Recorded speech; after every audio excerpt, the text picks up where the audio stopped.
Bienvenidos a esta nueva edición de La Voz del Pastor que realizamos hoy 19 de marzo, fiesta de San José, esposo de María y padre nutricio de Jesús, a quien la Iglesia está dedicando este año que comenzó el pasado 8 de diciembre.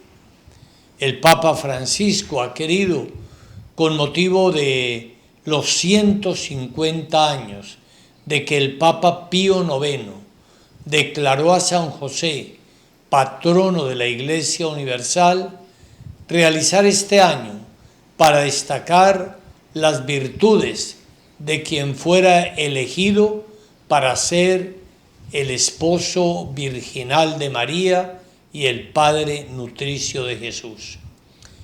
Acojamos en este año esta petición del Papa y miremos a José como modelo de padre, como aquel que conformó la Sagrada Familia, aquel que recibió el tesoro más precioso que Dios tenía, que era su propio Hijo, la segunda persona de la Santísima Trinidad, y María, la mujer bendita entre todas las mujeres, elegida para ser la madre del Salvador del mundo.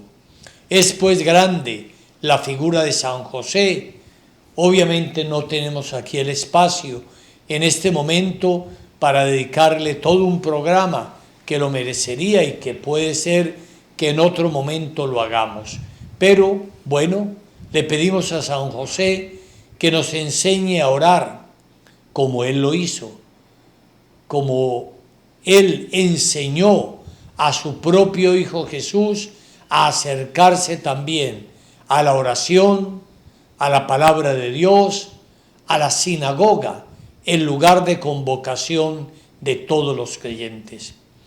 Y en este día 19 de marzo, el Papa Francisco quiere que se inicie todo un año también dedicado a reflexionar acerca de la familia, de los valores, de toda la realidad que está viviendo la familia en el mundo actual.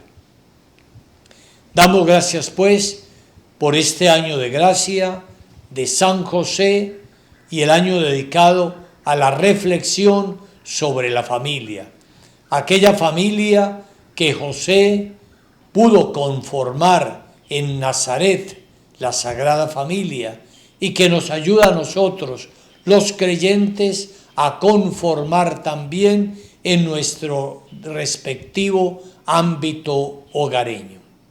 Pues bien, en esta jornada continuamos nuestra reflexión sobre el tema de la oración. Hemos visto 3 capítulos, por así decirlo: cómo ora Jesús, cuándo ora Jesús y cómo ora Jesús. Y podemos decir que son 3 capítulos que nos introducen a la oración de Jesús, porque como ya lo hemos dicho varias veces, no se trata de repetir de memoria la oración que Jesús enseñó a sus discípulos, sino de hacerlo como Él lo hizo, de orar como Jesús oró, con sus propios sentimientos y actitudes. Y por eso vamos en el día de hoy a acercarnos un poco más a la oración de Jesús, sin adentrarnos todavía en cada uno de sus contenidos. Hay que decir primeramente que el Padre Nuestro nos llega a nosotros en 2 versiones. La una en San Mateo, que es un poco más larga, y la otra un poco más breve en San Lucas. Vamos a leerlas para luego comentar por qué esta situación. Nos dice en el Evangelio de San Mateo, capítulo 6, versículos 9 a 13. Vosotros pues orad así: Padre nuestro que estás en los cielos, santificado sea tu nombre. Venga tu reino. Hágase tu voluntad en la tierra como en el cielo. Nuestro pan cotidiano, dánosle hoy. Y perdónanos nuestras deudas, así como nosotros hemos perdonado a nuestros deudores. No nos dejes caer en tentación, mas líbranos del mal. Esa es la versión de San Mateo. Y en San Lucas tenemos otra versión. Y, como ya decíamos anteriormente, responde a una petición de sus discípulos que le dijeron: Señor, enséñanos a orar como Juan enseñó a sus discípulos. Y Jesús responde, capítulo 11, versículos 2 a 4 de Lucas. Él les dijo: cuando oréis, decid: Padre, santificado sea tu nombre. Venga tu reino. Danos cada día nuestro pan cotidiano. Y perdónanos nuestros pecados, porque también nosotros perdonamos a todo aquel que nos debe. Y no nos dejes caer en tentación. Son pues dos versiones. La una un poco más larga, la de Mateo, la otra más breve, que es la de Lucas. Alguien podría preguntarse, ¿por qué hay una diferencia entre esas dos oraciones? Hay que decir que por la misma composición de los evangelios, ellos fueron hechos en momentos diferentes y para responder a situaciones también distintas de las comunidades cristianas. Como hemos visto, pues no hay ninguna contradicción entre las dos versiones. La una es más resumida, la otra es un poco más amplia, pero las dos son sustancialmente idénticas. Sin embargo, responden a situaciones diferentes de las comunidades cristianas. Hay que decir, por otra parte, que en ambos evangelistas esta enseñanza de Jesús está en contextos diferentes. En primer lugar, en San Mateo está dentro del Sermón del Monte.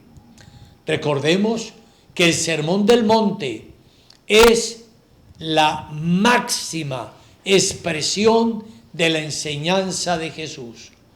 Comparado con lo que pudo ser en el Antiguo Testamento el Sermón del Monte Sinaí por parte de Moisés. Ahora es Jesús que sube al monte y desde allí enseña a sus discípulos lo sustancial, lo más fundamental de el discipulado cristiano. Y hay que decir que en este caso, que está dentro del Sermón del Monte, el Señor lo inserta en lo que podríamos llamar una especie de catecismo oracional. Sí, es decir, Jesús no simplemente enseña, el Padre Nuestro, sino que lo inserta en una especie de catecismo. ¿Por qué? Porque el Padre Nuestro en la iglesia primitiva era enseñado a los neófitos, a los que entraban al cristianismo, a los que se preparaban para el bautismo, y por tanto era necesario señalarles no solamente una oración así, a secas, sino las actitudes como debían orar. Y concretamente en este texto, como les digo, Jesús lo hace dentro de un catecismo oracional con estas características. Versículo 7 del capítulo 6. Cuando oréis, no habléis mucho como los paganos que se figuran que por sus muchas palabras van a ser escuchados. No seáis así. Vuestro Padre ya sabe lo que necesitáis antes de que se lo pidáis. Y después de enseñarles el Padre Nuestro, termina diciéndole que si vosotros perdonáis a los hombres sus ofensas, también vuestro Padre Celestial os perdonará. Pero si no perdonáis, tampoco vuestro Padre perdonará vuestras ofensas. Miremos pues que hay 3 claves en este catecismo oracional. La primera, no pensar que por usar muchas palabras, que por usar bonitas palabras, es que nos va a escuchar el Señor. No es nuestra palabrería la que puede llegar a convencer a Dios. No podemos pensar que es que Dios hay que conmoverlo, hay que bregar a ilustrarlo o cosas parecidas. No es así. Por eso tenemos que descartar de nuestra mente este equívoco que también Mateo quería descartar también de sus oyentes. Por otra parte le dice, vuestro Padre sabe lo que necesitáis antes de que se lo pidáis. Dios lo conoce todo, por tanto no lo vamos a iluminar para que nos conceda algo que Él no sabía que necesitamos. No, es al revés más bien. Nosotros oramos para llegar a estar convencidos de lo que de verdad necesitamos antes de orarlo. Es decir, es más bien el hombre el que necesita ser convencido por Dios de lo que realmente necesita. Y la tercera clave de este catecismo oracional del Evangelio de Mateo es el tema del perdón. Si ustedes no perdonan a los demás, ¿cómo quieren que el Padre Celestial les perdone? Por algo, en muchos lugares del Evangelio está esta clave del perdón de las ofensas. Y ya decíamos que fue una de las últimas oraciones de Jesús en la cruz, cuando suplica diciendo, Padre, perdónales, porque no saben lo que hacen. Entonces, en el Evangelio de Mateo, que les pido lean tal cual lo acabo de señalar, el Padre Nuestro está como engastado en un catecismo de cuáles han de ser nuestras actitudes para orar. Primera, no hablar mucho pensando que por eso vamos a ser escuchados. Segundo, el Padre conoce lo que necesitamos. Somos nosotros los que a veces no lo sabemos. Y tercero, hay que perdonar. Si queremos de verdad ser escuchados y perdonados por aquel que es nuestro Padre Celestial. Son pues 3 actitudes fundamentales del Evangelio de Mateo respecto a la oración. Cuando uno escucha esta recomendación del Señor, no puede menos de recordar en el Antiguo Testamento la actitud del profeta Elías, cuando le dice a los sacerdotes de Baal, que invocaban, gritaban, bailaban, se herían, y el profeta se ríe diciéndoles, gritad más fuerte, es un Dios, tiene preocupaciones, se habrá tenido que marchar, se habrá ido de viaje, a lo mejor duerme, hablen duro porque es preciso despertarlo. Primero Reyes 18:27. Es decir, el Señor nos precave, nos previene frente a una equivocada actitud en la oración, que es creer que hablando muy bien, hablando muy bonito, vamos a convencer a Dios para que Él nos conceda lo que nosotros queremos. En el Evangelio de Lucas también hay unas recomendaciones respecto al tema de la oración. Después de que los discípulos le piden que les enseñe a orar, como Juan enseñó a sus discípulos y Jesús les enseña el Padre Nuestro, les coloca Jesús la comparación del amigo inoportuno. Les dice, imagínense que uno de ustedes tiene un amigo y acude a él a medianoche diciéndole, préstame unos panes, porque ha llegado otro amigo de viaje y no tengo cómo atenderlo. Y el otro desde dentro le dice, no me molestes, la puerta está cerrada, mis hijos y yo estamos acostados. Yo les digo, dice Jesús, que si él no se levanta a dárselos por ser su amigo, al menos lo hará para que deje de molestarlo y le dará cuanto necesite. Y seguidamente el Señor les hace la recomendación tan conocida, pedid y se os dará, buscad y hallaréis, llamad y se os abrirá, porque el que pide recibe, el que busca halla, y al que llama se le abre.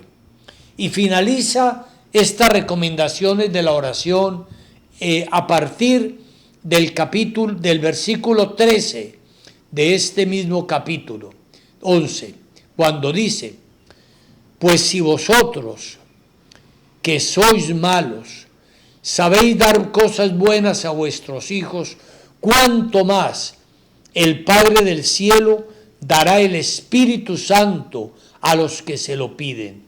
¿Qué padre entre ustedes, si su hijo le pide un pan, le va a dar una culebra? O si le pide un pez, le va a dar un escorpión. Es decir, para mostrar que el Señor sabe dar cosas buenas a sus hijos, que hay que tener por una parte esa confianza en el Padre, esa insistencia, que lo he dicho varias veces, no es una insistencia para convencer a Dios de algo que Él no sepa, es una insistencia para llegar nosotros a sintonizar con el querer de Dios, para llegar a querer lo que Dios quiere de verdad. Y aquí dos claves muy importantes.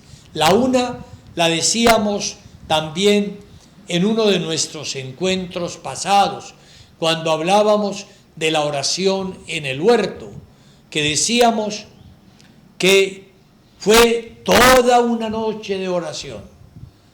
Y lo que dijo Jesús era muy poquito. Padre, si es posible, pase de mí este cáliz, pero no se haga mi voluntad, sino la tuya. Muy breve, eso lo dice uno en un minuto. Y Jesús duró toda la noche para decir eso. Es decir, para acomodar su voluntad a la voluntad de Dios. Para llegar a querer lo que Dios quería de verdad. Y para al final de toda esa noche de oración, de agonía, de sudar gotas de sangre, llegar a querer lo que Dios quiere, recibiendo el ángel de la consolación. Eso es lo primero. Hay que insistir, insistir, insistir. Así lo hizo Jesús y llegó a querer lo que Dios quería. Pero por otra parte, algo muy importante, y es que, como dice el texto que acabo de leer, cuánto más el Padre del cielo dará el Espíritu Santo a los que se lo pidan. ¿Por qué Jesús habla aquí del Espíritu Santo? Porque precisamente es el Espíritu el que nos puede llegar a iluminar qué es lo que Dios quiere de nosotros. Es el Espíritu el que nos puede llegar a convencer interiormente de el querer de Dios, de lo que Dios quiere, desea, de lo que más nos conviene a nosotros. Precisamente antier, el pasado miércoles, el Santo Padre Francisco hizo en el Vaticano toda una catequesis hermosa sobre el Espíritu Santo en la oración del cristiano. Yo les recomendaría que puedan leérsela, puedan reflexionarla. Repito, el Espíritu Santo en la oración del cristiano. ¿Por qué es lo que está diciendo ahora? Lo primero que uno tiene que pedir es el Espíritu Santo para poder llegar a conocer lo que Dios quiere de mí. Porque uno tantas veces quiere cosas, personas, situaciones, proyectos de futuro que no le van a hacer ningún bien. Solo el Espíritu sabe qué es lo que de verdad nosotros necesitamos, qué es lo que de verdad Dios quiere de nosotros, cuál es el camino de verdad para hacernos felices.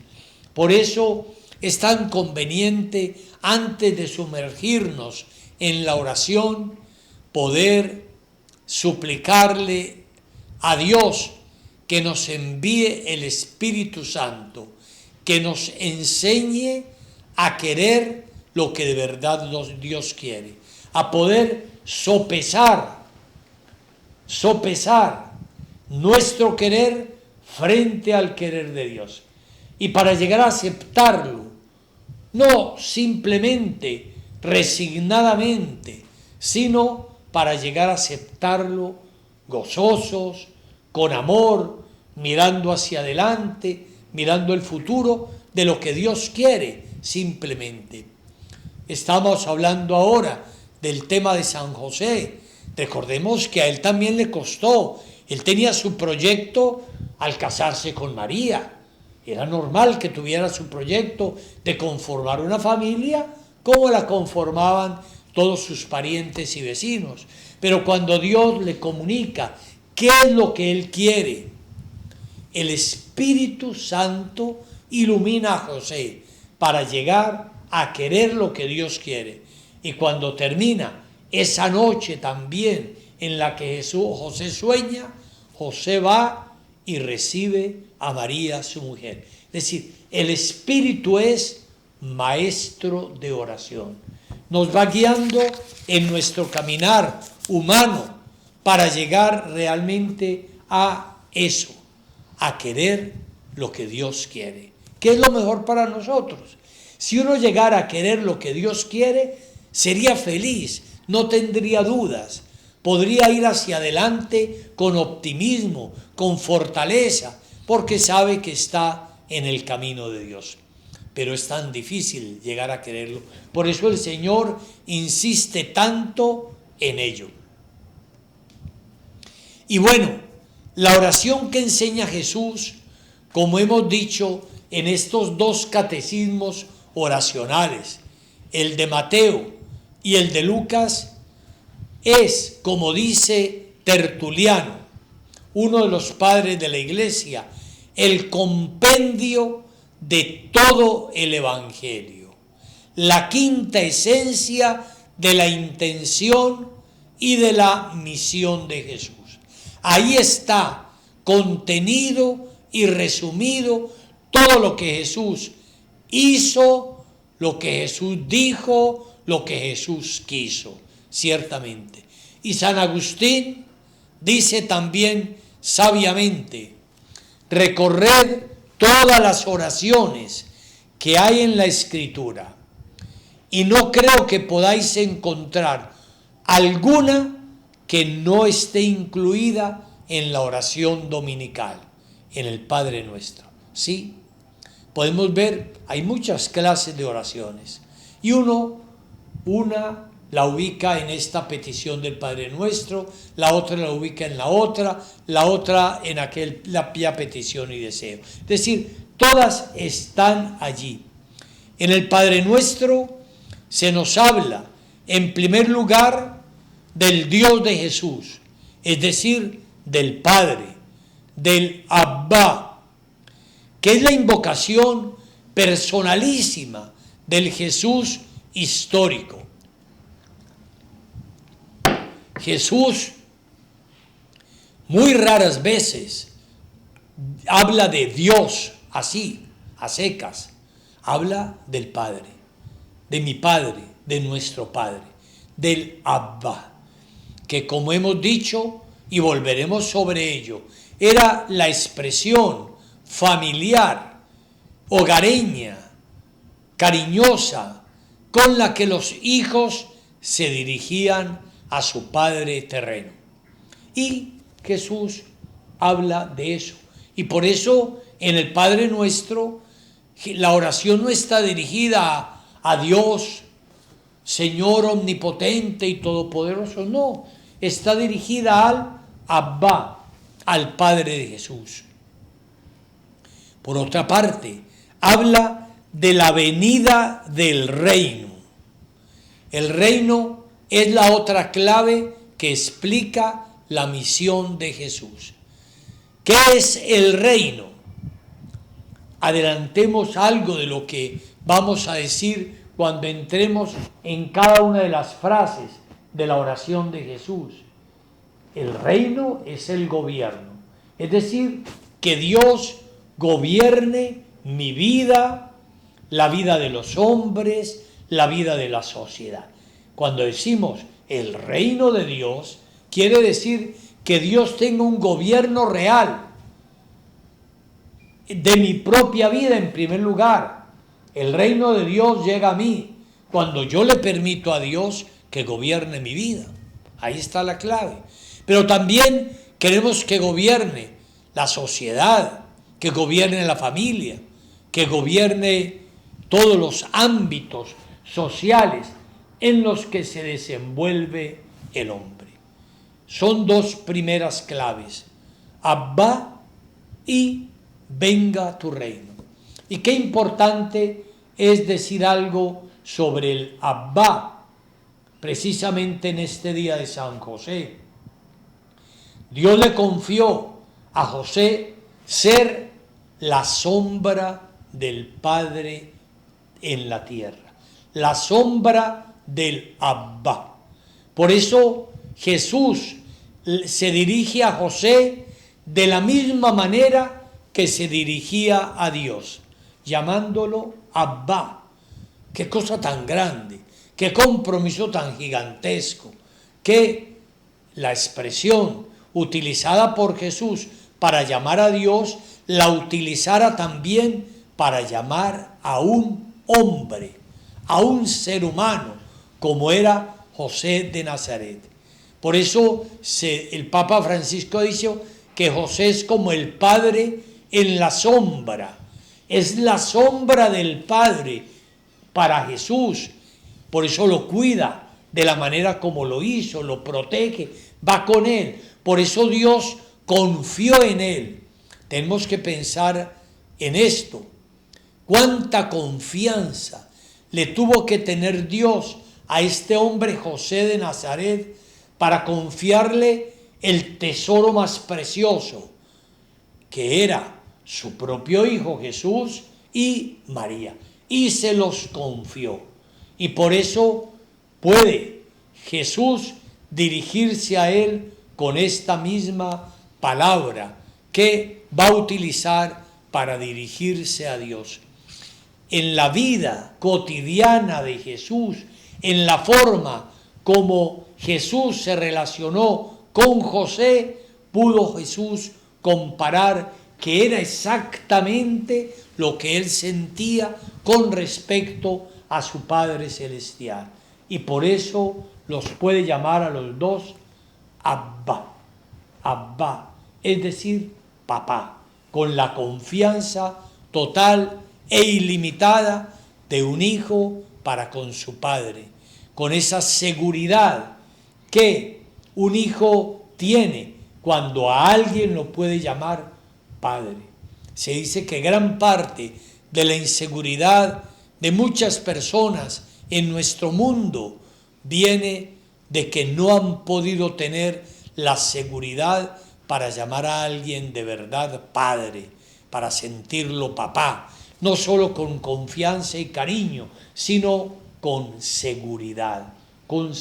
El padre imprime seguridad y carácter en el hijo. Pues bien, eso fue lo que hizo José respondiendo a la misión que Dios le había encomendado.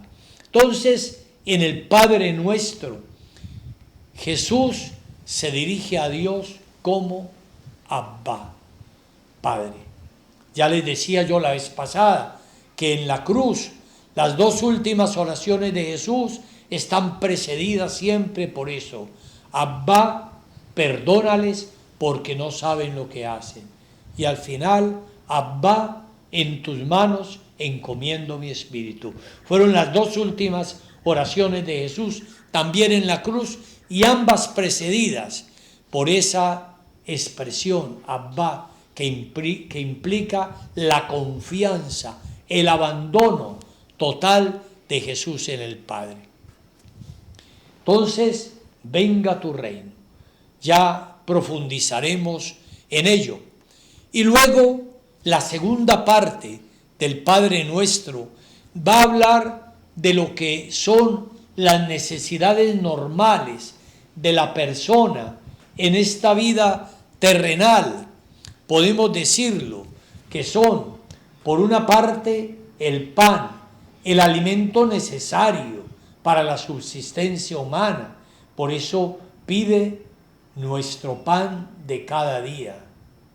Y, en segundo lugar, la necesidad del perdón para reparar las continuas ofensas que nos hacemos los hijos de Dios, los unos a los otros, y que tenemos que reparar para poder llegar juntos donde nuestro Padre, donde el Padre que nos está escuchando.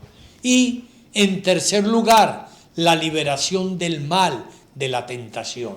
Es decir, eso, ahí está la síntesis del Padre Nuestro.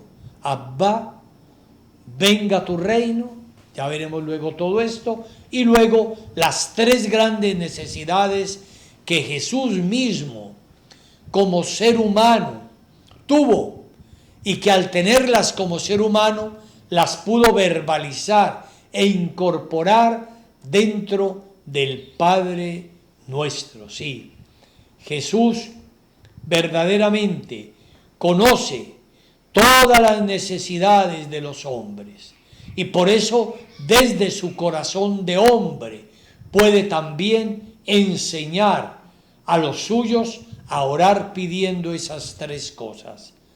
Danos hoy nuestro pan, perdona nuestras ofensas como perdonamos, y líbranos del mal, no nos dejes caer en tentación. Son las tres otras realidades. Y podríamos decir que, por otra parte, esta oración del Padre Nuestro está insertada por Jesús dentro de las otras dos grandes prácticas de piedad, que son la limosna y el ayuno. Las presenta las tres: oración, limosna y ayuno, que son precisamente las tres prácticas que la Iglesia nos recomienda en este tiempo de Cuaresma.